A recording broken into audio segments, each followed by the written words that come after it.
welcome to the Jonathan Ross Show. Let me show you who's in my green room tonight. My first guest is the always hilarious, one of our best comedians, Mr. Jason Manford, ladies and gentlemen. How he is, Jason. Oh! We've also got the singer with 7 top 10 singles and 1 explosive book, which everyone's talking about right now, Lily Allen. She's on the show as well. Plus, and I'm excited, I love this guy, he's the star of Star Wars Rogue One and Marvel's new big movie, Venom. It's Riz Ahmed. Yeah. How he is, looking cool. Not just that, one of the biggest movies of the moment. A film's called Crazy Rich Asians, and she is Gemma Chan. Looking wonderful. And we've got some great music to end the show as well. Performing one of the biggest hits of the summer, the song is called Rise, is Jonas Blue with Jack and Jack. Oh. That's popular. Well, you got some fans in. Well, that's the show. Some of you are going to particularly enjoy the ending, I know that. Let's start with this. Theresa May popped up in an unexpected place this week. Did you see this photograph? She photobombed a couple at their wedding. Here she is. She's just jumping. Look at that. Is anyone else thinking maybe they didn't want her in the picture? They just didn't want to say it's rude and have a big row on their wedding? And if you think Theresa May looks awkward there, you should have seen her later at the disco, giving it 1,000%.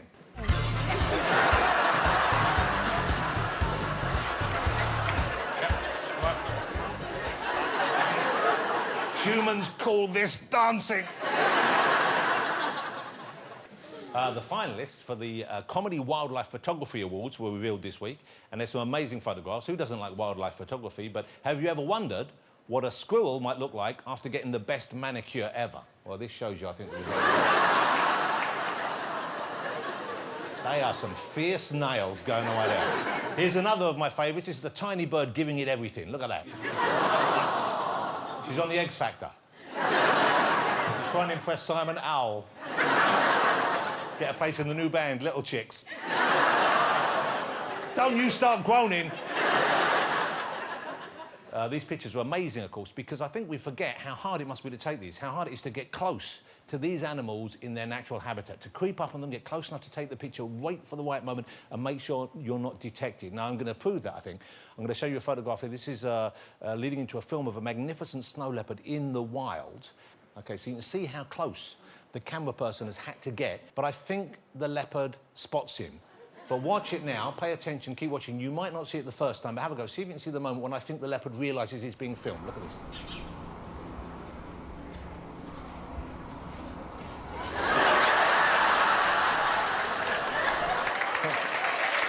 Did you see it? Should we get my first guest out, ladies and gentlemen? Why don't we? Whether he's on stage or screen, you know you're guaranteed big laughs. It's the fabulous Jason Manford.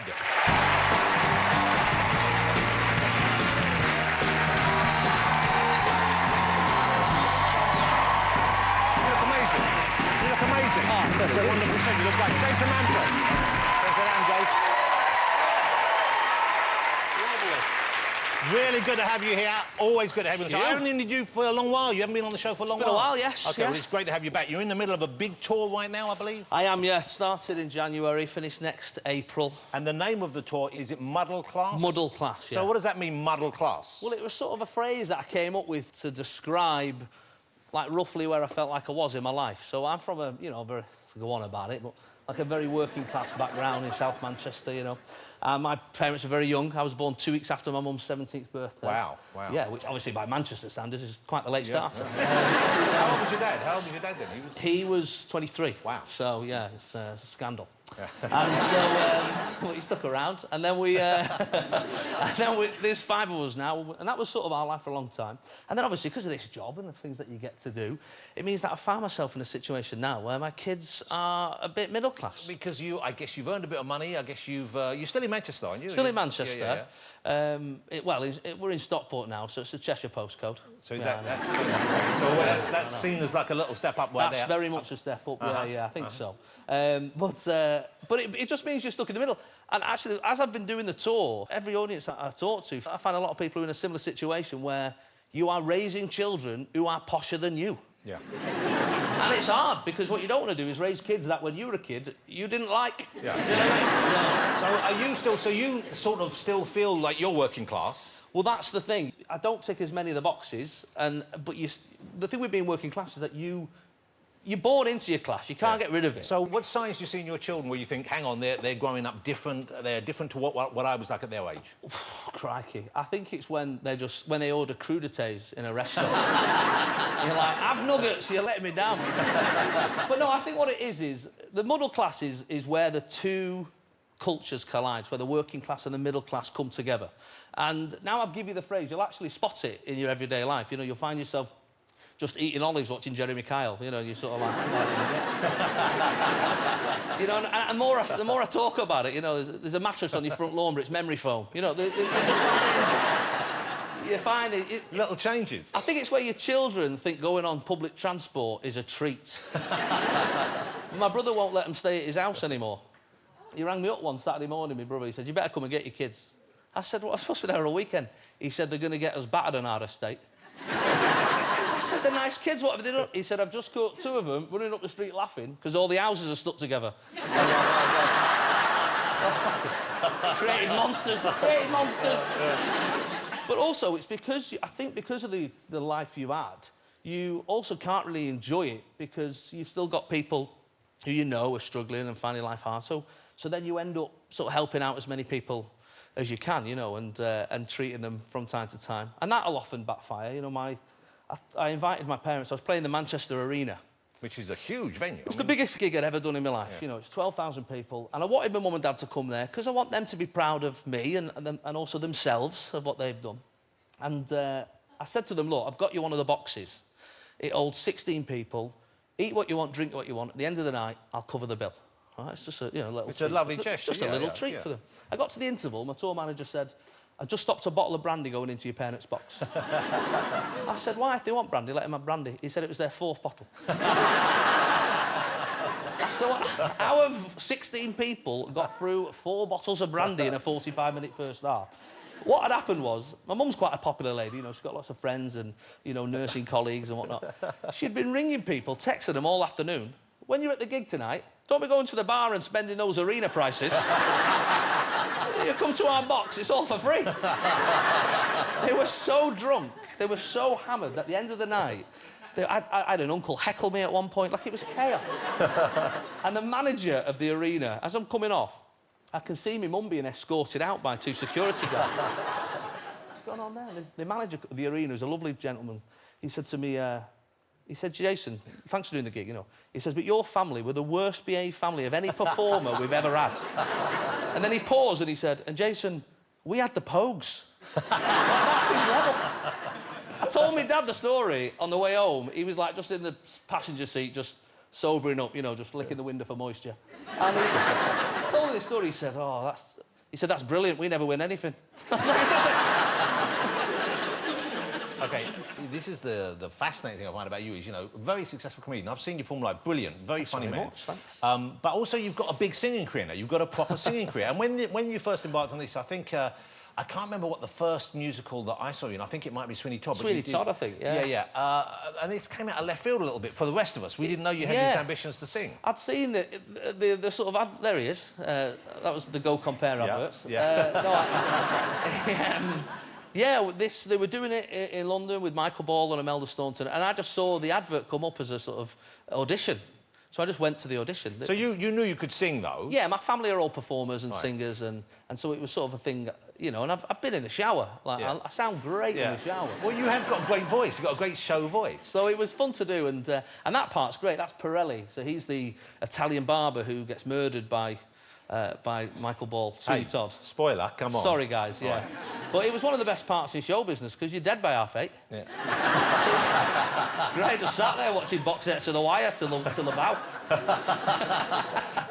But then you've parlayed that into actual kind of like an album success, haven't you? Yeah, I did the producers and I did Chitty Chitty Bang Bang, and then off the back of that, and also Bradley Walsh having an album, somebody at Decca went, hang on a minute, let's put those things together. And so we did a record of last Christmas, and we got into the top 10. That's amazing. Yeah, amazing. We beat Shania Twain by 112 records. Wow. I should imagine she must be furious. Well, it won't impress her much. You're better than that. You're better than that. I know, I'm sorry.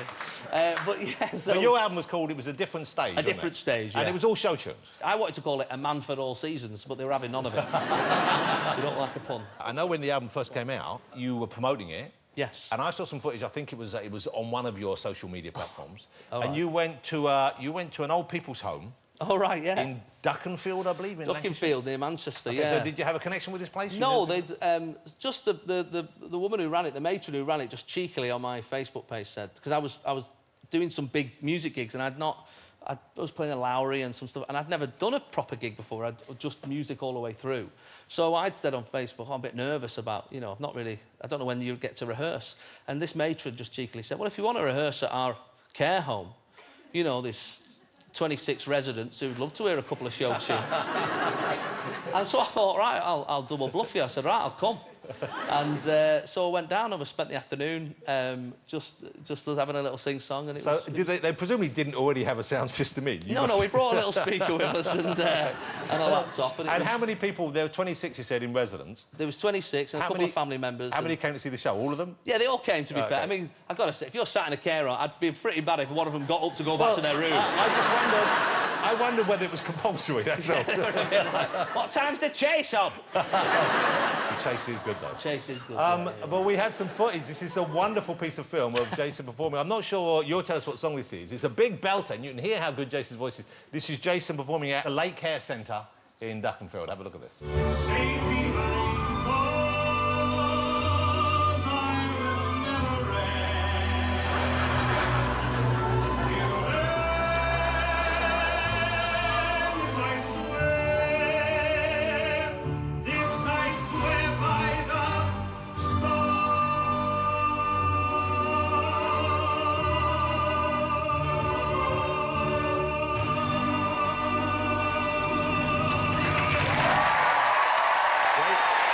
Big finish. That was, I mean, that's a very... yeah. That's a very close interaction with the crowd there. Not many care homes have got a mosh pit. It was good fun, and it was lovely because she gave me a hug at the end and held on. And but it was lovely, you know, because you forget sometimes when you're doing things, you know, you sort of forget when you're telling jokes or singing songs. Like, actually, sometimes you do have a connection with somebody, and it does make a difference to their day, you know. So it was it was a really fun thing to do. Did she think you were Bradley Walsh? Do you think that's what it was? Did you get mistaken for people? Like we showed not the Go Compare. No. That was you and Sweeney Todd, and you said Go Compare because he did. There was a. I think I just look. I've got a generic look. I think I look like a lot of people. So. What people will send me pictures of people they think I look like. It might be just someone in your cafe or, you know, your ex-boyfriend. And in all the years it's been happening, it's yet to have been a compliment. Who do you get? Who do people compare About you to? once a fortnight, someone tweets me to tell me that their PlusNet broadband has gone down. I thought you were that. I'm not that guy. It's a different guy. There he is. I thought that was you. That is not me. I thought that's why you'd grown the beard, so that when No. you're off duty from PlusNet, people wouldn't confuse you. He's a very funny comedian, Craig Murray, but it's not me. Sometimes people come up to me in the street. They're like, oh, mate, my pal, he's a spitting image of you. And then they bring this like, thing out of the pub. Like, and he's all dead excited, like, oh, I have to do selfies and everything. I'm like, your eyes aren't even level. I'm so thrilled you're back on because you're a very funny comedian, but also what a lovely man, ladies and gentlemen. It's nice to see you. Thank you. Jason Manford, ladies and gentlemen. Oh, that's lovely. Thank you. Still to come on the show, we've got Lily Allen, Riz Ahmed and Gemma Chan. We'll see you after the break.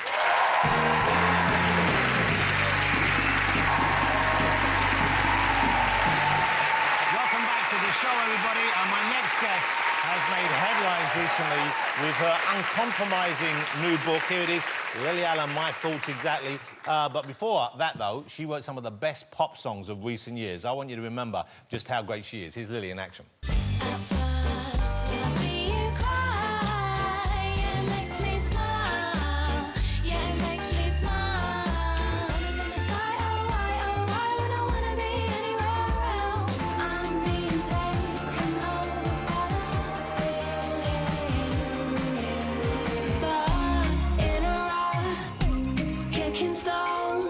Looking at my phone all night, baby, I thought Here she is, the one and only Lily Allen, ladies and gentlemen.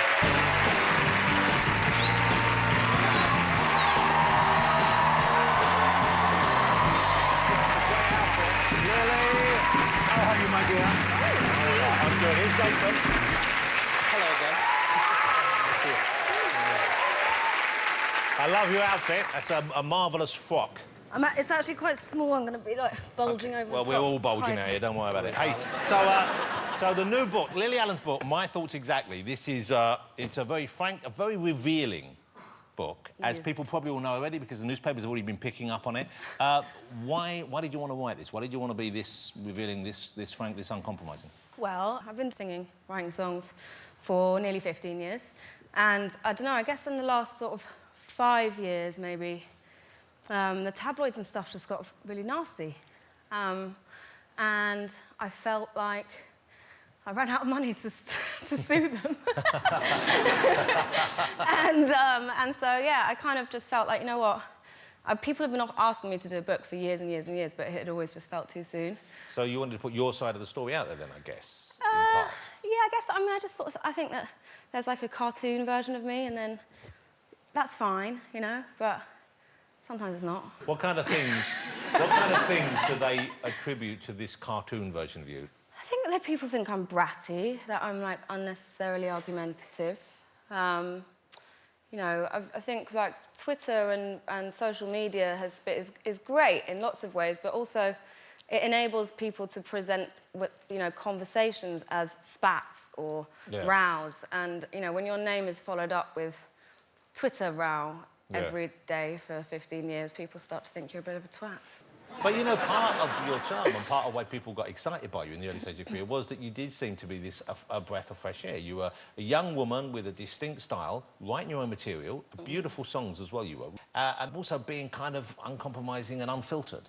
And I suppose, in a way, that seemed to be part of your appeal. So I guess, to an extent, were you playing up to that? I think so. I mean, I think that, you know, it was just a really interesting time. I was born out of, you know, this website called MySpace. The children out there won't know what that is.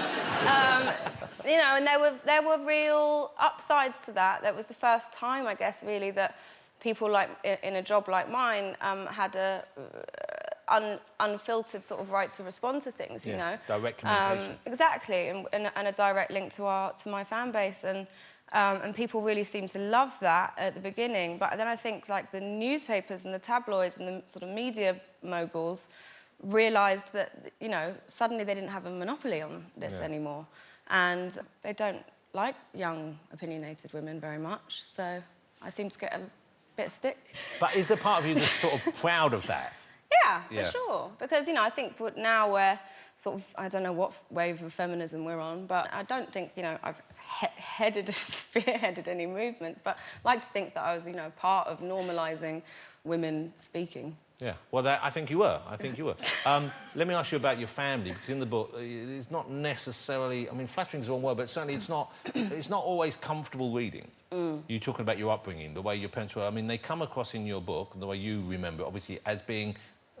Well, one of them being neglectful and not being present, because, of course, he wasn't, your father, and the other one being kind of, like, focused on a career, maybe not giving you the attention or the love that you would have liked or you felt that you deserved. My mum was 16 or 17 when she got pregnant with my sister, and she was 25 by the time she had both me and my brother. And she came from a very Catholic family in Portsmouth, you know, very working class background, and you know, she's a successful film producer in her own right now, and that doesn't happen unless you put the hours in. Yeah. You know, but she did have small children, and she wasn't there for as much of my childhood as I would have liked. But you know, I'd never hold that against her. You know, I talk about it in the book, you know, and she gets that. You know, she made sacrifices, but they were for us. Yeah, you're close with her. You're friends still. Yeah. I mean, she lives like 3 streets away from me. She's really, really involved with my kids. But you know what's fascinating? You talk about how, in a way, what you were looking for as you became a young adult was kind of the love and the affection and the attention that you didn't get when young. Yeah, I suppose so.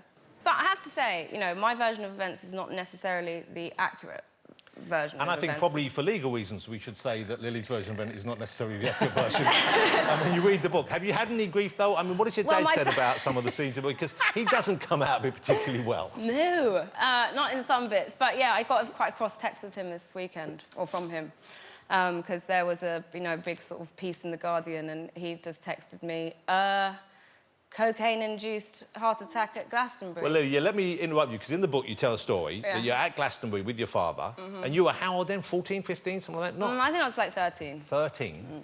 And you hear that your father has been taken away to the medics tent because he's had a heart attack. Yeah. And you write that this was due to... Cocaine, which is not great. But anyway, so he texted me, cocaine-induced heart attack at Glastonbury, wow. And I said, I'm really sorry if I got that wrong, but that's the way that I remembered it. And, you never explained it to me in any other way, so that's what I wrote. And he said, well, it's not true. And I said, well, I'm really, really sorry to have got that wrong. What was it? And he said, acute food poisoning.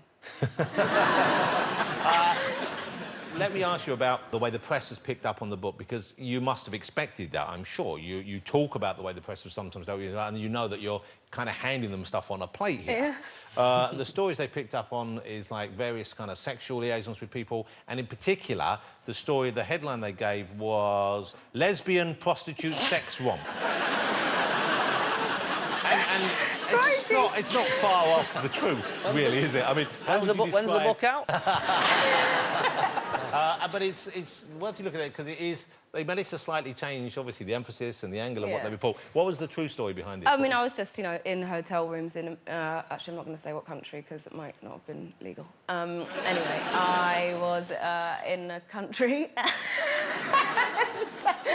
was feeling quite lonely and had been drinking a lot, and, usually drugs and alcohol sort of seemed to sustain something in me, and it just didn't really feel like that anything was working anymore. And so, and I'd actually just been reading a book about addiction and shame, and it sort of like introduced me to the whole idea of sex addiction. So I just thought, why not give this a go? But so you were looking for what? You were looking for just companionship, or were you looking for sexual gratification, or what were you, or just not to be alone? What was it? I think a bit of all of the above. Just and curiosity. Also, because it was a woman, I felt like I, in some way, wasn't cheating. I don't know, I was bonkers. Yeah. So you were drinking and using substances at that time as well? You were Probably, out? can't even remember. I just remember, like, the cash running out and her being like, time's up, and me being like, OK, I'm going to the cash point. What, so, hold on. So what happens then? Do you say, well, hang on, hold that pose, I saw a cash point, I'll be back in half an hour, or do you say, come with me, we'll have a coffee, get the cash... No, I was like, you wait here, I'll go out to the cash point. Wow. I had to go to about 4 different machines. Wow. And no, it was a low point, and it really is not, this part of the book, I'm really not glamorising it in any way, shape or form. No, it doesn't, fact, it's not there to titillate, and it's not there saying, hey, kids, try this. I mean, it's sad. It's sad. It's really sad. Much of the book makes me feel sad, and that in particular made me feel sad.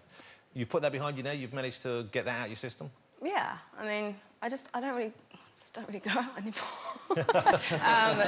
There must have been a conscious decision to change. Yeah, I mean, I think, with Jesus, which is my last album, which was, commercially a failure and creatively a failure, was a really low point for me. And I had to reevaluate everything, and figure out what it was that I wanted, and where I wanted to go, and being a drug-addled mother to 2 young children wasn't it. School run's pretty hard to do off your tits. Yeah. It is.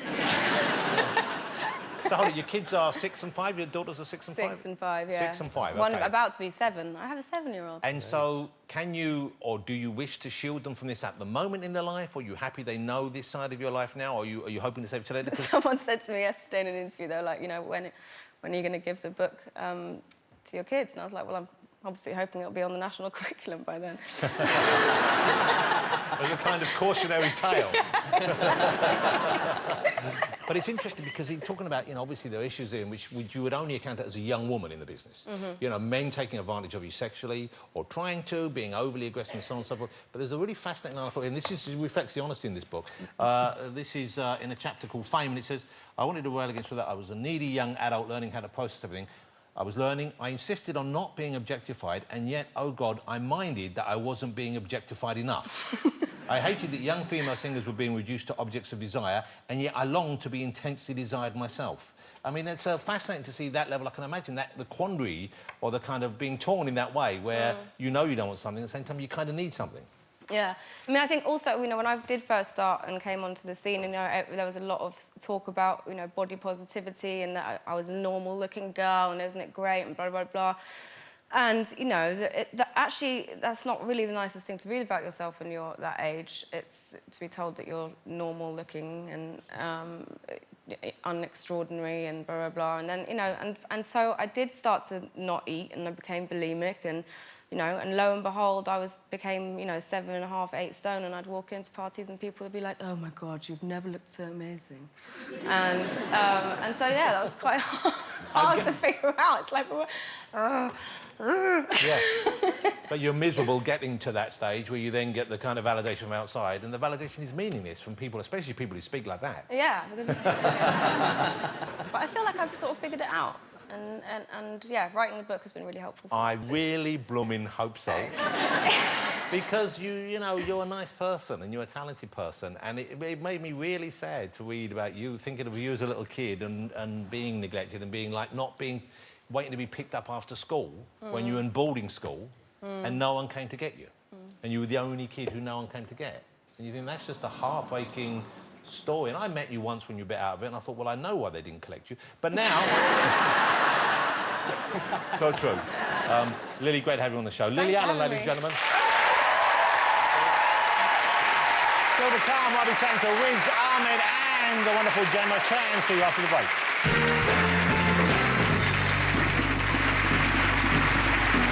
Welcome back to the show, ladies and gentlemen. Jason Manford and Lily Allen still here. Let's get my next guest out. Here's the star of Rogue One and Marvel's upcoming big new superhero movie, Venom. Will you please welcome Riz Ahmed?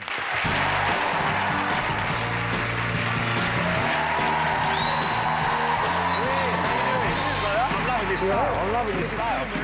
You know, Jason, you know, Lily? How are you doing? You're looking amazing. I'm loving this style. You. Cheers, man. There was a bit of Kanye about this look right now. Is there? We were just talking about Kanye. He phoned Lily on Christmas Day last year? Oh, no, this is about 8 years ago. And he was on the phone for how long? 3 hours. What did you guys talk about? Him. But let's talk about you, Riz. Sorry, I didn't mean to go over that. So here you go. Riz is a young English-Pakistani man from Wembley, now one of the biggest stars on the planet. Your parents must be so proud, aren't they?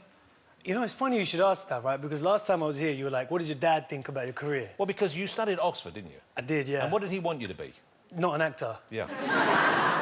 And so you asked me what he thought, and, you know, I told you a little story, a little anecdote about how he, you know, came up to me after I did my first big kind of American film, and he was like, you know, it's not too late to become a banker. And I was like, all right, cool. And since I told that story on this show, his attitude has completely changed. But it's not because of my career, it's because he got a shout-out on this show. Wow. Wow. What's your dad's name? His name's Javid. Let's give him Javid. He's done well. There you go. There we go. There you go. Thank you, mate. Not the idiot. That's it. I'm there for you. Yeah. OK, so I was so excited. I've always liked to, but I was so excited when you landed the role in Star Wars. You're in Star Wars Rogue One, a big part in that film. Now, were you at the stage then where you no longer have to audition for films? Because I know actors get to a certain stage where they don't come in, they don't have to read anymore, do they? Sometimes. It depends on the scale of the film. When I did Star Wars, I definitely had to audition for it still. And I kind of went a bit overboard. So they were like, you know, could you read for the scene? And the director made the stupid mistake of giving me his email address. So I recorded an audition and I sent it to him. And you know, sometimes you get like, you know, like after we leave this chat show, we might go home and go, oh, shit, maybe I shouldn't have said that. Yeah. Right? And, so I started thinking, like, hang on a minute, I can do it better. Shouldn't have done it like that. So I sent him another audition, and I sent him another one, and over the next 3 days, I sent him 14 different versions of the scene. And the thing is, when I watch them back now, they're actually on the Star Wars DVD extras. They're not even that different. I just changed my clothes. Yeah. Literally, I do one with a hat on, then I put my glasses on, I've kind of misunderstood what acting was about at some fundamental level. But So this is my range. I can wear glasses. Look good in different colours. Yeah. But you got the part. You got the part. That's the important thankfully, thing. yeah. Yeah. But you didn't get to use zzz, did you? Why you got to rub my nose in it? I mean, I'm just saying you didn't get to use the... Yeah, thanks. I didn't see you on set. You know what I mean?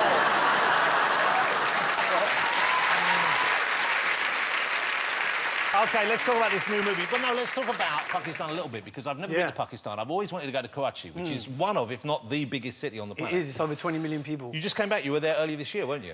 I was, man. It was kind of an emotional trip for me because, you know, my heritage is Pakistani, you know, speak Urdu at home and very much part of my culture. But when I was growing up here, sometimes, you know, I was made to feel like I wasn't really British or, you know, like didn't really fit in. And so the first time I went to Pakistan, where I had a memory of it, I mean, actually the first time I went when I was 2 to get circumcised. Wow. So that wasn't the best memory I had, you know what I mean? I mean, you don't want to see that on TripAdvisor, do you? I mean, You don't. Yeah. I was like, I went back when I was 15. I was like, OK, I'm really going to fit in here. Because, you know, I mean, really, the way I'm dressed today is a tribute to how we dressed on Eid, you know, shalwar kameez with Reebok Classics, basically. Walking down South or Broadway, waving a flag, shouting Pakistan, when you've never really been. So I went there, and I was like, OK, this is going to be it. It's going to be amazing. And I was like, OK, I do not fit in here. Yeah. Why not? I really Why don't. not? It's because I'm a Londoner. Do you know what I mean? But is it the way you dressed, or was when you were speaking? It was more the fact that I was stuck on the toilet for 23 hours a day. It's hard to make friends from the seated position. Yeah. And so after that, I was like, I came back and I was a bit like, you know what, Pakistan's not for me. I don't have a connection to that place in that meaningful way.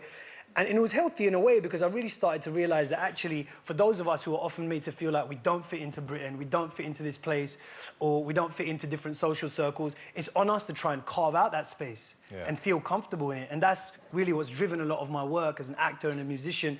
So I became more comfortable with that kind of mixed identity, you know, London Stani or whatever you want to call it. Yeah. And then when I went back to Pakistan this time, I went with no expectations, didn't put any pressure on it. It's kind of like how, you know, if you go into a relationship with no pressure, it goes a bit smoother, it's a bit more chilled out. Yeah, you don't build it up in advance, yeah. Exactly, yeah. A high point for you? What was the kind of highlight of the trip? The high point was when the army arrested us for trespassing onto a military base. Well, hang on again. No, but wait, just wait. Once again, that's not a TripAdvisor review I want to see and say, I'm going to Karachi. Maybe not. Well, they didn't arrest me. They kind of like said, listen, you got to come with us because you're not... You shouldn't be here. You're not... Actually, it was quite a metaphor for the whole thing. They were like, you're not really Pakistani, you don't have a Pakistani passport.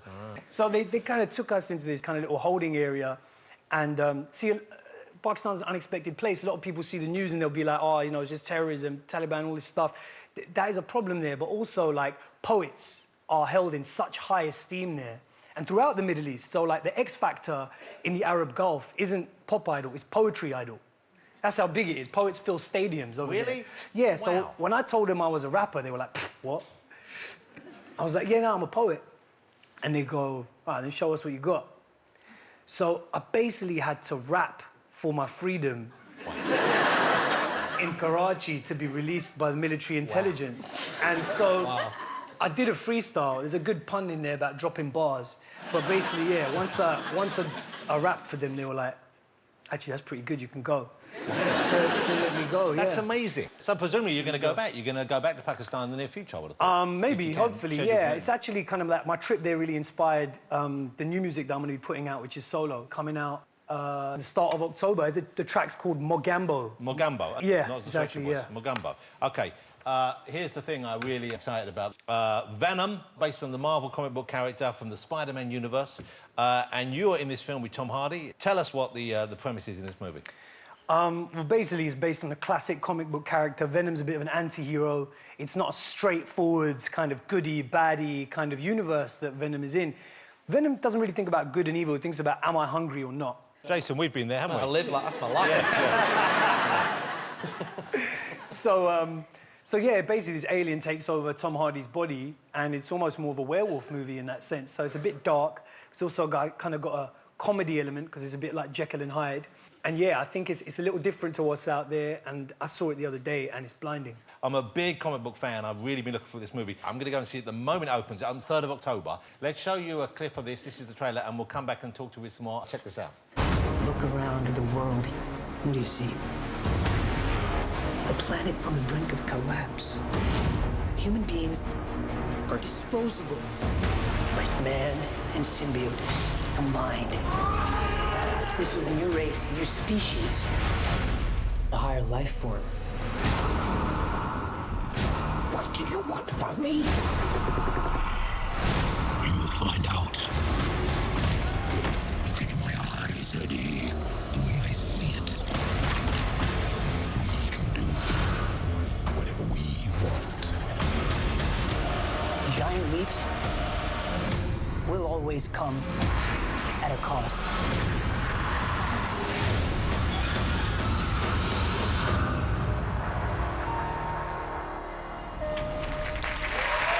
Looks great, doesn't it? Doesn't it look great? That's a lot of fun right there. I can't wait to see it. Really, you look a little bit disturbed by that trailer. It's terrifying. Yeah. Those monsters, what are they? It's Tom Hardy in a bad mood, really. That's what it is. Yeah. One final thing. I guess when you were a kid growing up, there wouldn't have been a lot of actors who looked like you in roles on TV unless they were, you know, in small parts. I guess you didn't have that much kind of representation or that much that you saw that gave you the hope that you could be an actor, you could be a star. Would that be right? Yeah, kind of, but I think we also got to remember that there was a kind of... there were always people that paved the way. You know, people like Sanjeev Bhaskar, Meera Syal, Art Malik, you know, so many kind of amazing actors out of India. So there's always, you know, people you can draw inspiration from, but hopefully that carries on changing and diversifying. And, you know, Lily's been such an amazing voice for young women to be able to look up to and say, actually, I can speak my mind. Gemma, who's going to come out in a minute, she's in that hit film, which has totally changed things in Hollywood in terms of what can be a hit film. So for me, I think that this issue isn't so much about, oh, I want a piece of the pie or my people want to get a taste. It's actually a success for all of us. You know, when a young woman gets to speak her mind and celebrate for it, it's a win for all of us. Yeah. If Crazy Rich Asians does really well, it's a win for all of us. So it just brings us all a bit closer together and we recognize each other within each other. So, yeah, that's what it's all about. Amazing speech. And a beautiful sentiment. I can't wait to see you in the new movie, and I hope you come back. When you've got the solo material out, will you come back and perform for us? Absolutely, yeah. And, of course, that offer goes to you as well, Lily. So, anyway... Unbelievable. Unbelievable. It's just that we're a hip show, Jason. No, I understand. The fabulous Riz Ahmed, ladies and gentlemen. There he is. Still to come on the show, we do have, as Riz mentioned, the fabulous Gemma Chan and Jonas Blue performing right here in the studio. See you after the break.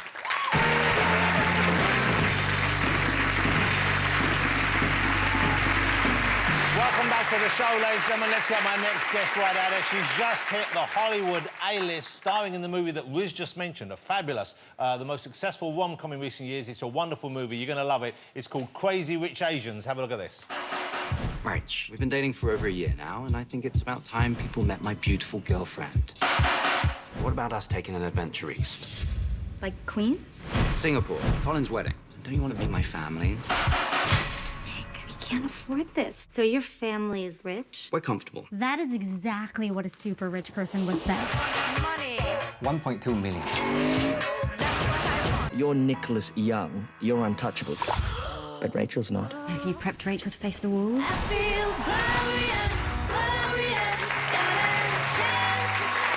a fabulous film, and she is fabulous in it. Will you please welcome Gemma Chan?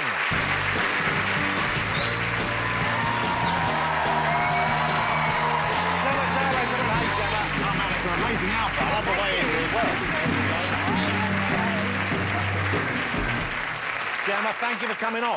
Thanks for having me. Now, Riz mentioned Crazy Rich Asians. It has been a magnificent, a huge hit, hasn't it? Yeah, it's been incredible. It's been beyond what any of us could have imagined, really. Yeah, who'd have thought? It's the first mainstream Hollywood film for 25 years to feature Asians in the lead and an all-Asian cast. So, yeah, it's been a long time. I should also point out that don't let the title kind of put you off. You don't have to be crazy or rich or Asian to enjoy the film. You know, you can be, like, you know, of sound mind, you know, reasonably well off and white, and hopefully you should enjoy the film. Which I suppose, I mean, you know, you think about it, I guess there was a movie, as you said, 25 years ago that came out of Hollywood, and it did pretty well. The Joy Luck Club. The Joy Luck Club. Yeah. But this has been such a huge hit, so presumably this would pave the way for more.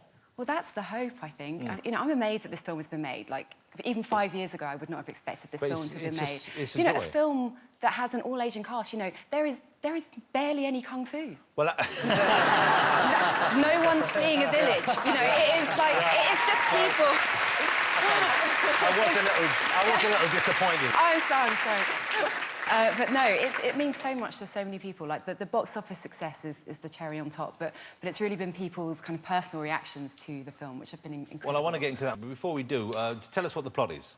So, as you saw from the trailer, it's about an Asian-American economics professor who gets taken to Singapore by her boyfriend to go to his best friend's wedding, and she has no idea that he comes from this essentially aristocratic Singaporean family who are richer than God. Yeah. And it's a kind of fish-out-of-water story. It's been described as like the rebirth of the rom-com.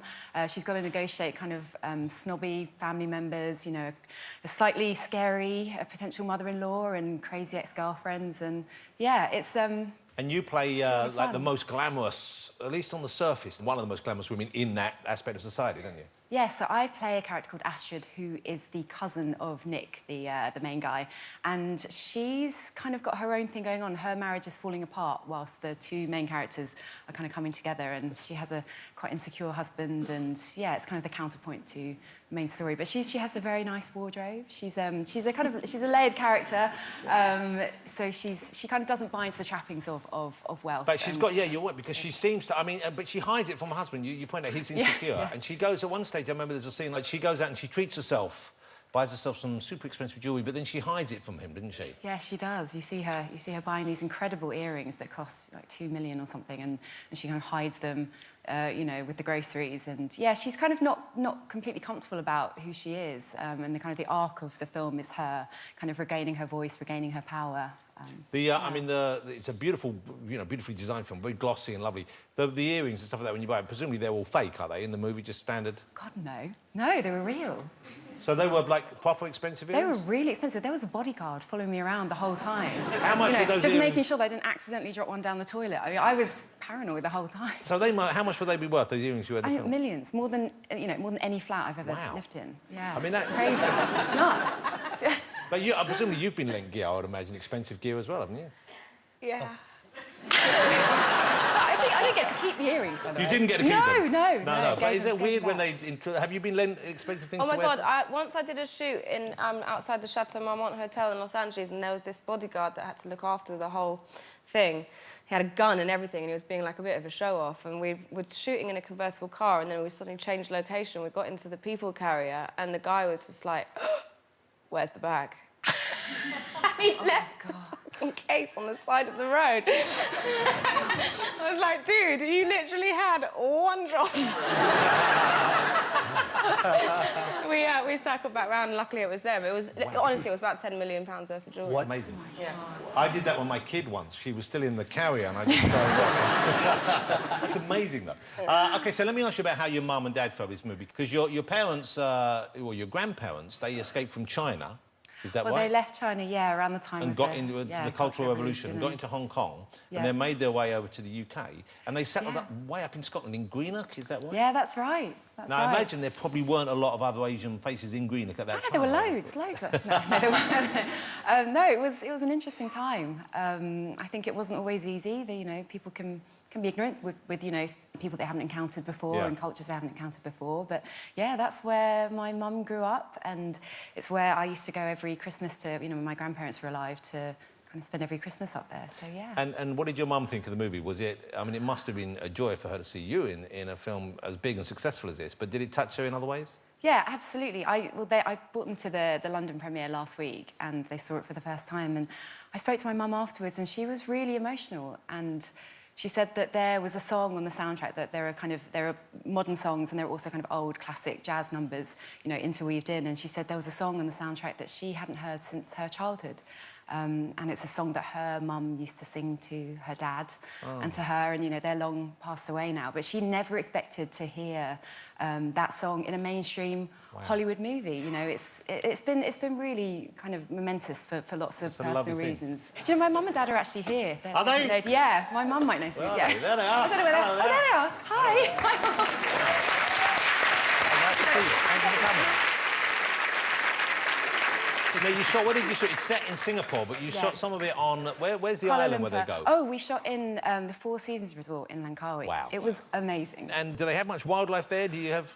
There was a lot of wildlife, and kind of, you know, your rooms are right kind of in nature. You know, if you left your patio doors open, you know, you'd come back to your room and it'd be overrun by the local monkey population, who are pretty leery, actually. Hold it, so monkeys are allowed in the rooms, or just if you... No, I don't think they're meant to go in there, but if you're a bit absent-minded and you happen to leave your patio doors open and send some food out... Do they know how to open the fridge and get in the minibar? They're pretty smart. I bet they are. They're pretty smart. They're bolshy.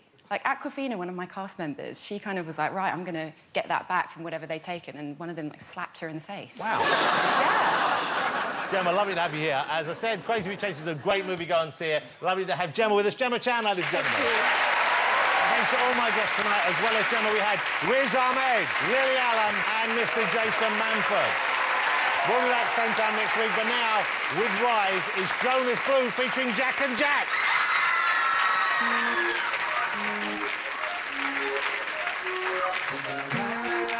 Rise till we fall. They say we got no future at all. They wanna keep us out, can't hold us down anymore. We gonna rise till we fall.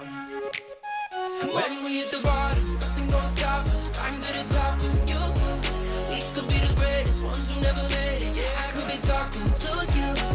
They tryna hate, but we won't change anything at all. Oh, we gonna rise till we fall. They think we just dropped out, living at a mom's house. Parents must be so proud, they know it all. No, they don't speak our language. They say we're too savage. Yeah, no, we don't give up anymore. We're gonna rise till we fall. We're gonna rise till we fall. No, they don't speak our language. They say we're too savage. Yeah, no, we don't give up anymore. We're gonna rise. We're gonna rise. We're gonna rise. We're gonna rise till we fall. What's up? Here we go, rise till we fall, both eyes on the ball. I never lose sight of the vision, watch me get it here on Jonathan Ross. They try to say my generation is flawed, you got me messed up, cause we're the ones who change and what's wrong. Now wait, everyone is equal once you strip away the ego like a presidential veto. I will keep him in check, and yeah, I rap the fall too until the day of my death. You're talking down while I'm going up, put a waste to your breath. When we hit the bar, ain't nothing gon' stop. Climb to the top. You could be the greatest ones who never made it. I could be talking to you. They tryna hate, but we won't change anything at all. We gonna rise till we fall. one more time now. They think we just dropped out, living at a mom's house. Parents must be so proud, they know it all. No, they don't speak our language. They say we're too savage. Yeah, no, we don't give up anymore. We gonna rise till we fall. Gonna rise till we fall. No, they don't speak our language. They say we're too savage. Yeah, no, we don't give up anymore. 1, 2, 3, come on, we We gonna gonna rise. We gonna rise till we fall. Ladies and gentlemen, Jonas Blue with Jack and Jack.